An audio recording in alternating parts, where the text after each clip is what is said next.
Dembash. I'm Sarah Glynn for Media News, and I'm talking to you on Saturday, the 26th of April. Uniting Syria's Kurds. Today, if all goes to plan, Kurdish political parties with radically different political understandings will meet together in Kamishlo to agree a common approach towards the Kurdish role in Syria, and to choose a delegation to represent Kurdish interests in negotiations with the interim government. In announcing the date for this major conference on unity of the Kurdish position in Rojava, Mazlum Abdi, the Commander-in-Chief of the Syrian Democratic Forces, who has led negotiations between the Autonomous Administration of North and East Syria and the Syrian interim government in Damascus, commented, "Kurdish unity is a national necessity for resolving the issue of the Kurdish people in Syria." There is widespread excitement and relief at the prospect of Kurdish national unity, especially at this critical juncture. But what is being meant by nation and unity, and what contradictions might be hidden in that term? The Encyclopaedia Britannica defines a nation as a group of people with a common language, history, culture, and, usually, geographic territory. Like the similar and overlapping definition of ethnic group, this is not a definition with precise boundaries. How different does something have to be considered a different culture? When does linguistic difference qualify as a different language rather than a dialect? In the Kurdish case, there may be some groups, such as the Yazidis, who vary as to whether or not they identify as Kurds, but there are millions of people who think of themselves as unequivocally part of the Kurdish people. What is considered as unity depends on what area of action is being considered. Political unity becomes possible and not oppressive if this is limited to a particular issue, such as Kurdish rights. Otherwise, it risks denying genuine political differences and suppressing political freedoms. Kurds, like any other group, have a range of political views, but this need not stop them from coming together over shared demands.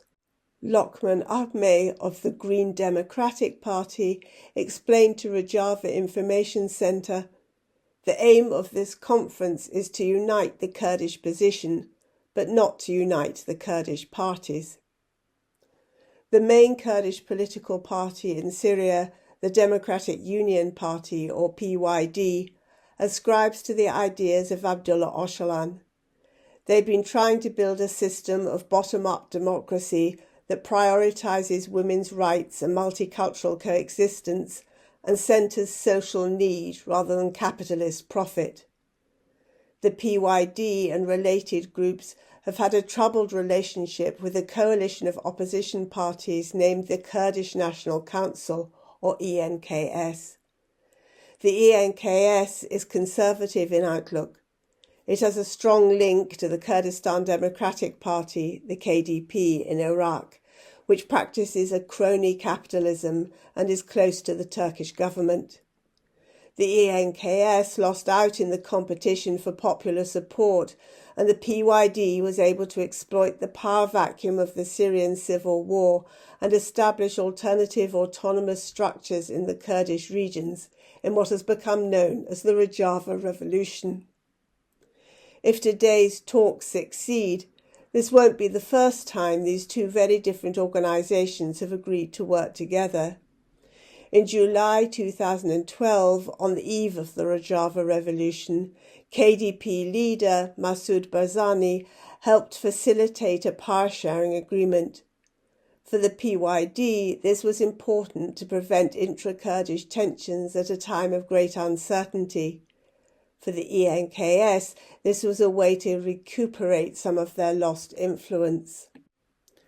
However, the ENKS refused to take part in the council system established by the PYD and chose to oppose it from outside. They wanted a direct role in governments that would have overridden this decentralised system. Even when the PYD organised elections for an overall transitional administration, the ENKS declined to take part, denouncing this as a PYD project. The existential crisis posed by ISIS brought about another cooperation agreement, but that too was short-lived. Turkey is set on destroying the autonomous administration established by the Kurds in Syria, and the KDP's close relationship with Turkey ensured that KDP and ENKS opposition to the PYD became outright hostility.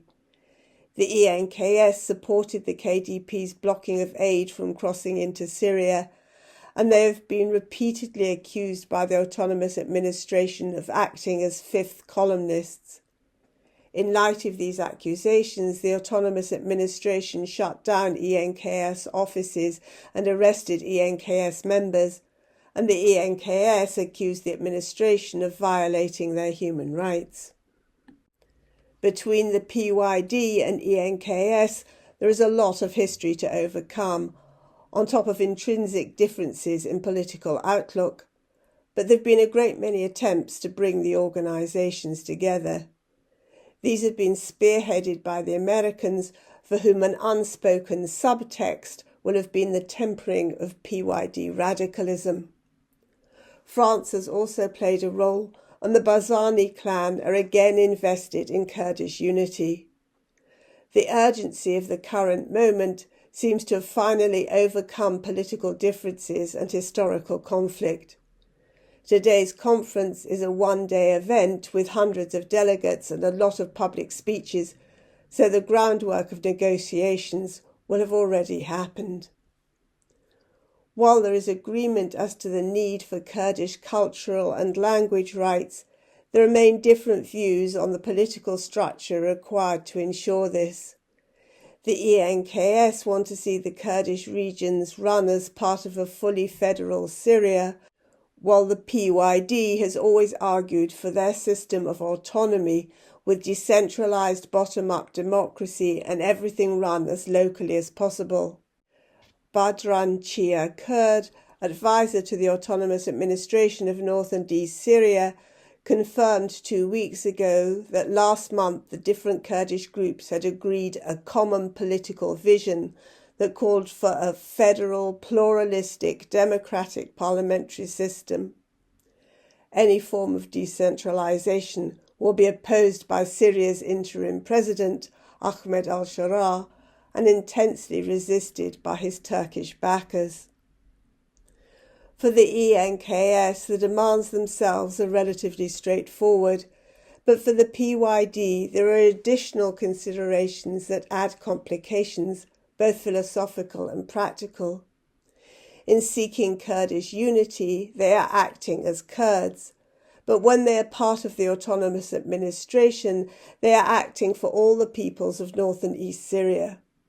This is their political role as an administration, but it is also integral to their multicultural philosophy.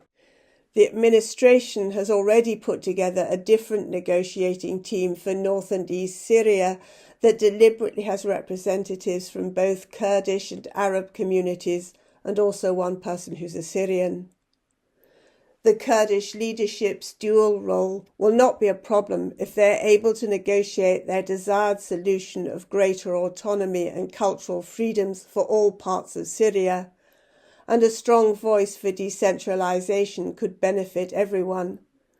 But what happens if the interim government attempts some sort of deal that allows a measure of autonomy for the Kurdish majority areas and demands in exchange that other regions return to centralised control from Damascus? Arab majority areas, such as Raqqa, that were liberated from ISIS by Kurdish-led forces, have also invested energy and hopes in setting up local council systems and encouraging women's rights.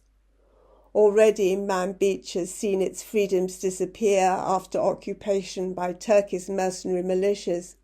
Might other areas be made to lose theirs too? Öcalan's philosophy calls for respect for all peoples, but the situation on the ground may force the Kurdish leaders to accept a compromise.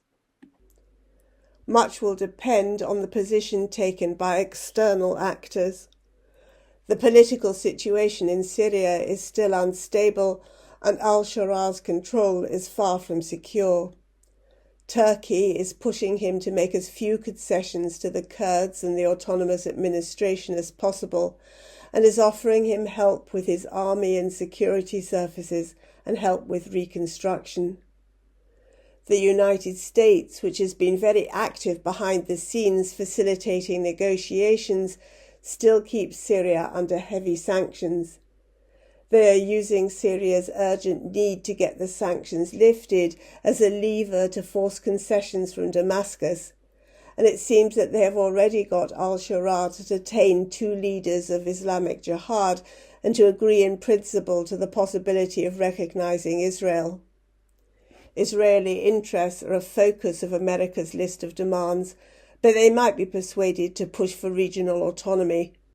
This would be looked at positively by Israel, who don't want to see a centralized Islamist state on their border, in addition to reducing the risk of further violence and authoritarianism. Turkey's actions are a major source of instability for the whole region, but Turkey's current trajectory is difficult to understand. They are still going through the motions of establishing new peace negotiations with Abdullah Öcalan, but these have not included any concrete changes from the government. This week, a delegation from the pro-Kurdish DEM party talked about Öcalan's situation with the Minister of Justice, and also about serious abuses in the justice system more generally.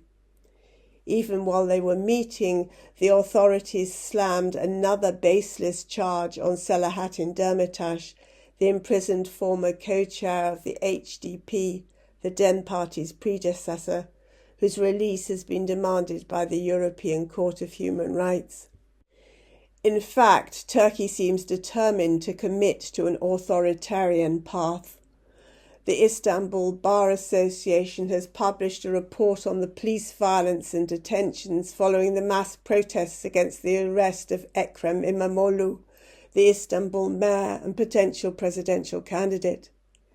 Introducing the report, the Bar Association president commented, "In the last month, we have witnessed the violation of the hard core of human rights that are valid even in war."